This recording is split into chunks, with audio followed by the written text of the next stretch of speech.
आज मैं कवि संदीप जी की वो कविता दोहराने जा रहा हूँ जिसको सुनकर कुछ तो होगा अंदर आपके जो आपको झकझोड़ेगा, जो बहुत सारे सवाल मांगेगा और बहुत सारे सवालों के जवाब भी मांगेगा। और उससे पहले मैं एक चीज़ बता दूं कि इस कविता को प्लीज़ किसी धर्म या कुछ कहीं भी कुछ भी कंट्रोवर्सी या कुछ भी क्रिएट मत करिएगा अपने मन में। आप कोई भी इस टाइप का मत सोचिएगा कि ये तो धर्म के ऊपर है या उसके ऊपर। ये कविता को सिर्फ इस कविता को सुनकर, समझकर, जानकर, महसूस करके एक बार अपने आप को जरूर रख के सोचिएगा कि अगर आप इन सब सिनेरियोज में हो, इन सब चीज़ों से आपको निकलना पड़े, तो फिर भी क्या आप उंगली उठाओगे? क्योंकि होता है ना अपनी सोसाइटी में, जब कुछ भी किसी के साथ घटता है तो हम उंगली उठाने वाले सबसे पहले शख्स होते हैं। हम जज करने वाले बहुत आराम से एक बाहर से बैठे एक सोसाइटी के नाम पर जो जज करता है ना, वो हम होते हैं। तो एक बार सोचिएगा, क्या वो जायज है? चलिए कविता शुरू करते हैं। और ये कविता जिनके ऊपर है वो चरित्र है, वो हैं जिनको उनके कर्तव्य, उनके संघर्ष, उनके त्यागों के ऊपर जाना जाता है। जी हाँ, मैं बात कर रहा हूं भगवान श्री राम के बारे में। तो शुरू करते हैं। सहली कितनी यातना पर कर्तव्य सर्वोपरि रखा, त्यागशील संकल्प को जिस तरह जीवित रखा। बोलो कहां तक टिक सकोगे यदि राम सा संघर्ष हो, यदि राम सा संघर्ष हो। कल मुकुट जिस पर साजना था, अब उसे सब कुछ त्यागना था। कल मुकुट जिस पर साजना था, अब उसे सब कुछ त्यागना था। निर्णयों के द्वंद्व से एक बालपन का सामना था। वचन भी था थामना, आदेश भी था मानना। वचन भी था थामना, आदेश भी था मानना।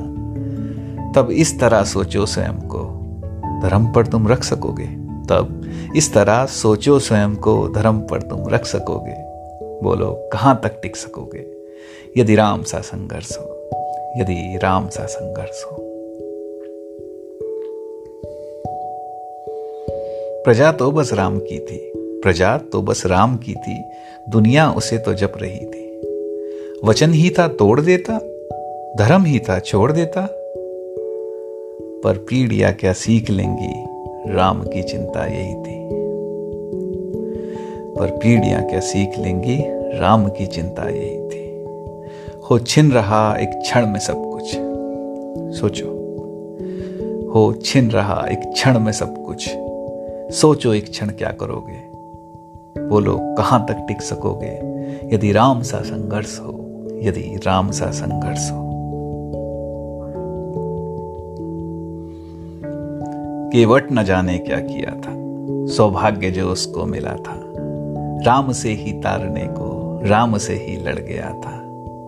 कुलवंश उसके तर रहे थे, सब राम अर्पण कर रहे थे। जब सब कुछ हो बिखरा हुआ, जब सब कुछ हो बिखरा हुआ, तुम सहज कब तक रह सकोगे। बोलो कहां तक टिक सकोगे यदि राम सा संघर्ष हो, यदि राम सा संघर्ष हो। है याद वो घटना तुम्हें, है याद वो घटना तुम्हें जब राम थे वनवास में। सिया थी हर ली गई, था कौन उनके साथ में। कुटी जब सूनी पड़ी थी, दो भाई और विपदा बड़ी थी। कुटी जब सूनी पड़ी थी, दो भाई और विपदा बड़ी थी। बोलो ऐसे मोड़ पर तुम धैर्य कब तक रख सकोगे। बोलो कहां तक टिक सकोगे यदि राम सा संघर्ष हो, यदि राम सा संघर्ष हो। वह तो स्वयं भगवान था, पर कहां उसमें मान था। किरदार भी ऐसा चुना जिसमें सिर्फ बलिदान था। मर्यादा के प्राण थे, रघुवंश के अभिमान थे। श्री राम के अध्याय से एक पृष्ठ हासिल कर सकोगे। बोलो राम के अध्याय से एक पृष्ठ हासिल कर सकोगे। बोलो कहाँ तक टिक सकोगे यदि राम सा संघर्ष हो, यदि राम सा संघर्ष हो। व्यथा इतनी ही नहीं है, कथा इतनी ही नहीं है, कुछ शब्द उनको पूर्ण कर दे, राम वो गाथा नहीं है। जब तपे संघर्ष में तब हुए उत्कर्ष में, क्या तुम भी ऐसी प्रेरणा पीढ़ियों के बन सकोगे? बोलो कहाँ तक टिक सकोगे यदि राम सा संघर्ष हो, यदि राम सा संघर्ष हो। सहली कितनी यातना पर कर्तव्य सर्वोपरि रखा, त्यागशील संकल्प को जिस तरह जीवित रखा।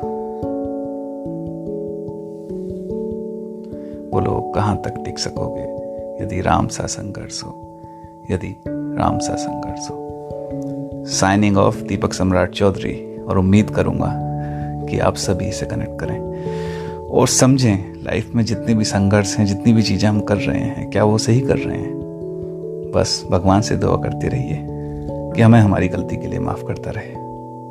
जय हिंद।